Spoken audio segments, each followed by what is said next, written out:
안녕하세요. 이덕길 기술사입니다. 전기기능사 필기 세 번째 시간입니다. 대목차 제1장 정전기와 콘덴서 파트의 콘덴서에 대해서 시작하겠습니다. 자, 17페이지에서 콘덴서에 대해서 알아보도록 하겠습니다. 콘덴서란 전기를 저장하는 장치입니다. 이 콘덴서가 전하를 충전하는 원리에 대해서 알아보겠습니다. 저 왼쪽 그림이나 오른쪽 그림에서 이것을 콘덴서라고 합니다. 왼쪽 그림처럼 전원이 인가되지 않은 상태에서는 양극판에 전하가 충전되지 않습니다. 전하가 있어야 전하가 충전되기 때문입니다.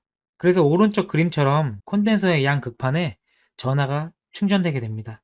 전원에서 이곳은 플러스이고 아래는 마이너스이기 때문에 플러스 쪽으로 양전하가 이동하여 플러스 전원의 극판에는 플러스 전하가 충전되고 전원의 마이너스 쪽에 연결된 극판에는 음전하가 충전됩니다.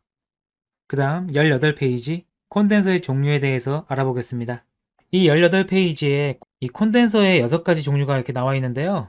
이 중에 기출문제에서 출제되는 것은 가변이 가능한 콘덴서가 뭔지 물어봅니다. 그 답은 6번의 바리콘입니다. 유전체로서 공기를 사용하며 라디오의 방송을 선택하는 곳에 사용됩니다. 여기 보시는 그림처럼 라디오에는 볼륨이 존재하는데요. 이 볼륨 손잡이를 이렇게 좌우로 돌릴 수 있게 만들어 놓은 것이 바리콘 콘덴서입니다. 가변 저항도 이렇게 똑같이 생겼는데요. 바리콘 콘덴서도 이렇게 손으로 돌릴 수 있게 되어 있습니다. 자, 이제 18페이지 아래를 보시겠습니다. 맨 아래 보시면 공식 하나가 나오는데요. 이 공식으로 계산 문제가 출제됩니다. Q는 CV라는 공식인데요. 이 공식의 의미는 정전 용량이 큰 콘덴서에 높은 전압을 가할수록 그곳에 저장되는 전하가 많아진다는 뜻입니다. 정전 용량의 단위는 파라드를 사용합니다. 이 공식을 이용하기 위해 전기를 물에 비유해 봅시다. 자, 여기 사각형의 통이 있습니다. 이 상자에 물이 많이 저장되려면 이 아래의 면적이 넓거나 높이가 높아야 됩니다.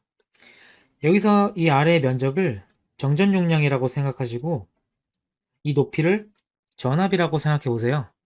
그러면 이 상자에 물을 많이 채우려면 이 밑에 면적이 넓거나 이 상자의 높이가 높아야 됩니다. 이것과 마찬가지로 전하가 많이 충전되려면 정전 용량이 커야 되고 전압이 높아야 됩니다.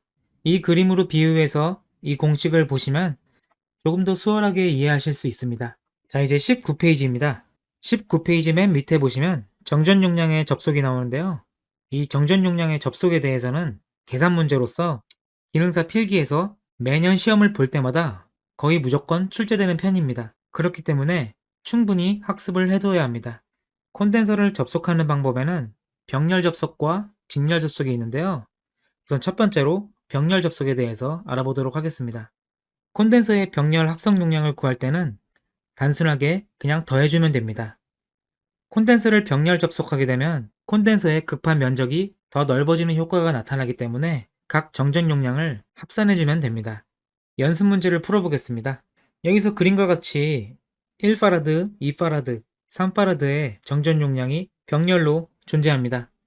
병렬 합성 용량을 구할 때는 3개를 더해주면 되므로 1파라드, 2파라드, 3파라드를 모두 더하면 그림과 같이 하나의 콘덴서로 6파라드로 나타낼 수 있습니다. 그 다음으로 직렬 접속에 대해서 알아보겠습니다. 자, 20페이지에 콘덴서의 직렬 접속입니다. 그림과 같이 콘덴서가 직렬로 접속되어 있을 때는 병렬처럼 단순하게 더할 수 없고 다음과 같은 공식을 이용해야 합니다. 그 공식은 합분의 곱이라는 공식입니다. 이렇게 합분의 곱인데요. 두 개의 콘덴서가 직렬 접속되어 이 공식을 이용할 때는 합분의 곱 공식으로 이렇게 해서 구할 수 있습니다. 콘덴서의 값을 넣어서 한번 구해보도록 하겠습니다. 그림과 같이 2파라드와 3파라드가 직렬 접속되어 있습니다. 이 콘덴서를 합성하면 합분의 곱 공식으로 1.2파라드라는 답을 구할 수 있습니다. 자, 다음으로 콘덴서의 직병렬 접속에 대해서 알아보겠습니다. 콘덴서의 직병렬 접속이란 다음과 같습니다. 이렇게 그림과 같이 콘덴서가 직렬 접속된 것도 있고 병렬 접속된 것도 있는 이 회로를 합성한 회로를 직병렬 접속이라고 합니다. 여기서 합성 정정 용량을 구할 때는 직렬 접속과 병렬 접속 계산을 차례차례 한 번씩 해주면 되는데요. 한번 값을 넣고 구해보겠습니다. 이렇게 직렬 접속된 콘덴서에는 10이라는 값을 넣고 병렬 접속된 콘덴서에는 2.5라는 값을 넣어보도록 하겠습니다. 여기서 단위는 파라드이기 때문에 생략하도록 하겠습니다. 먼저 직렬 접속부터 계산을 하게 되면 합분의 곱 공식으로 5파라드라는 값을 얻었습니다. 그리고 병렬 접속에 대해서는 두 정전 용량을 더해주면 되기 때문에 2.5 두 개를 더해주면 5파라드가 됩니다. 그러면 오른쪽 그림과 같이 등가적으로 정전 용량이 구해지는데요. 이 두 정전 용량을 또 직렬 접속하게 되면 2.5파라드라는 값을 얻을 수 있습니다.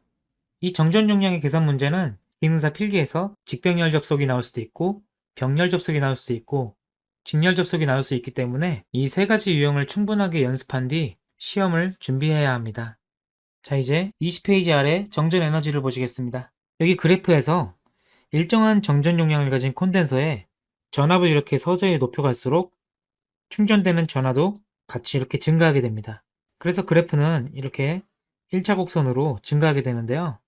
이 그래프에서 전하를 콘덴서에 축적시키는 데 필요한 에너지를 정전 에너지라고 합니다. 그 정전 에너지는 이 그래프에서 삼각형의 면적을 구하는 것과 같은데요. 삼각형의 면적은 2분의 1 곱하기 밑변 곱하기 높이입니다. 이 왼쪽의 그래프에서 밑변은 Q클롱이고 높이는 V볼트이므로 정전 에너지 W는 2분의 1 QV 줄이 됩니다.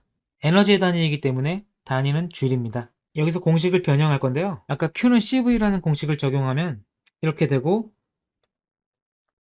V를 제곱으로 묶어주면 2분의 1 CV 제곱 줄이 됩니다. 실제 계산 문제에서는 이 공식으로 가장 많이 출제됩니다. 여기서 값을 넣어서 한번 예제 문제를 풀어보도록 하겠습니다. 정전 용량을 2파라드라고 하고 전압을 5V라고 했을 때 정전 에너지는 2분의 1 곱하기 2 곱하기 5의 제곱으로 25줄이 됩니다. 학습 정리를 통해 마무리하도록 하겠습니다. 자, 우리가 배운 콘덴서는 전하를 저장하는 장치라고 했는데요.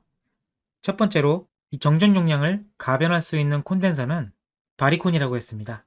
이 바리콘은 라디오에서 정전 용량을 조정하는 용도로 사용된다고 했습니다. 두 번째로 정전 용량의 병렬 합성 용량입니다. 병렬 합성 용량은 그대로 정전 용량을 더해주면 구할 수 있다고 했습니다. 세 번째로 정전 용량의 직렬 합성 용량입니다. 직렬 합성 용량은 병렬 합성 용량처럼 그대로 구할 수 없기 때문에 이렇게 합분의 곱이라는 공식으로서 정전 용량을 구할 수 있었습니다. 네 번째, 정전 에너지입니다. 정전 에너지란 정전 용량을 가진 콘덴서에 전압을 가해서 전하를 충전시키기 위한 에너지를 정전 에너지라고 했습니다. 정전 에너지는 2분의 1 CV제곱 줄입니다. 자, 이렇게 해서 콘덴서 파트에 대해서 알아보았습니다. 다음 강의에서 뵙겠습니다. 감사합니다.